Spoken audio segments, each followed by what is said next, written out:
to build those feeder roads, those shuttles, those rural roads, linking rural between rural to the urban centers, so that development will move to those areas, market will be able to move, industries will be able to move to those areas, and you can see farmers work today with their nose up in the air to say they are making money. So I can say that those things that are now existing in the Ministry of Agriculture are also part of the achievement through the government that we're able to make.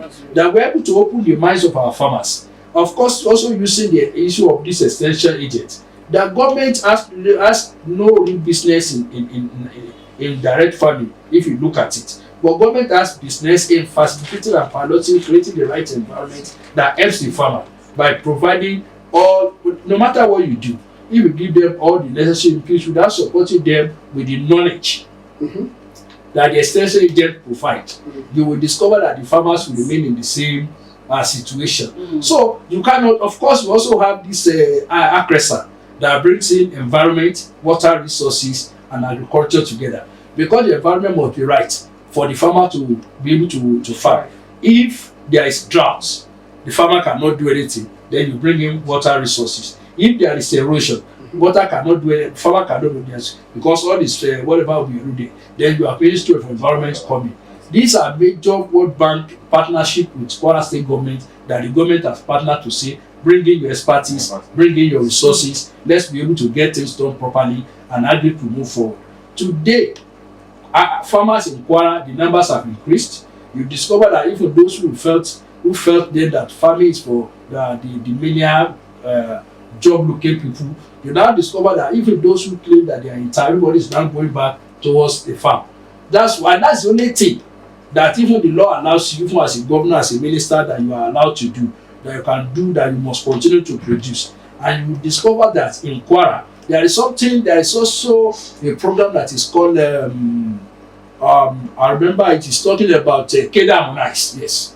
Keda Harmonize is also another project, domiciled the Ministry of Health at the center, but run by Ministry of Agri, where they do a kind of an assessment of food availability, of nutrition availability in what you do, just for the security of mankind as far as the state is concerned. Kwara State government through Ministry of Agriculture has been able to harness all of that. So today what you have is an agri that is economically viable, is an agri ministry that is very industrious, is an agri ministry that is contributing to the GDP, is an agri ministry that is recruiting, is an agri ministry that is blocking the recruitment source for crime tendencies and criminals, because you have a lot of people who are now engaged in agriculture. These are part of the few achievements that I was allowed to have by the magnanimity of His Excellency. Thank you so much. That was a beautiful one.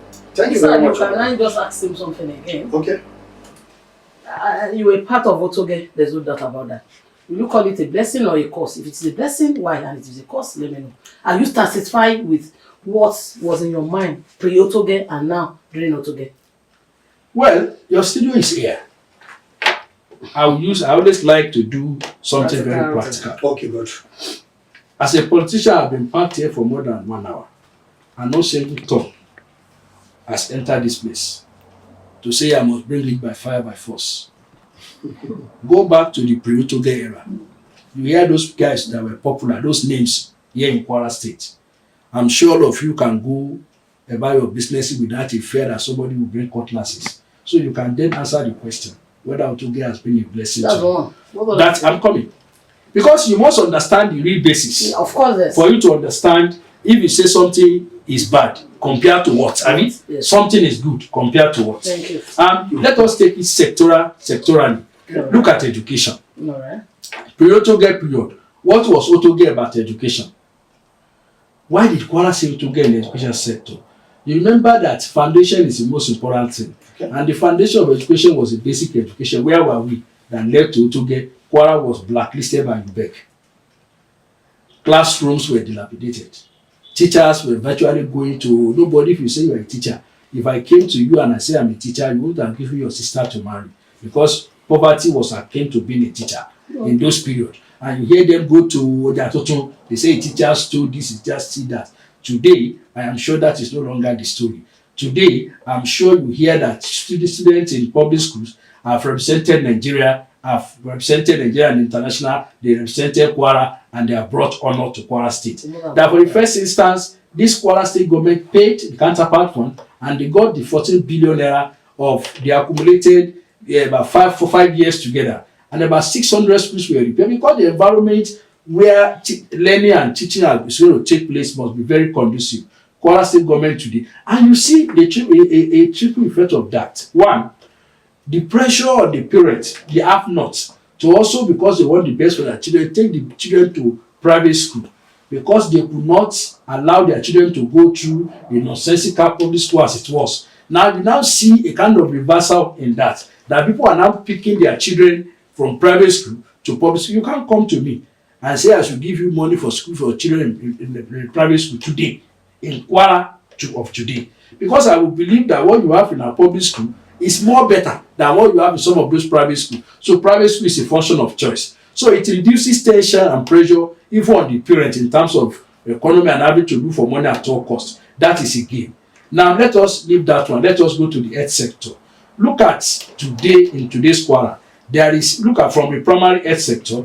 Just recently you heard of what is happening in Kwara State primary health agency, that each ward they having one primary health care. That you don't have to travel several kilometers to access health, at least at the primary level. They stabilize you before you go to secondary or tertiary education. That's what you find. You discover the upscale of even our own general hospital here is now in the place where they cannot afford it. It becomes a social responsibility within the limit of our resources that we're able to do it. So that's what we are being advocating this. Thank you very much. Thank you very much, Honorable. And before we go, please, you are one of the stalwarts of APC in Kwara State. Yes.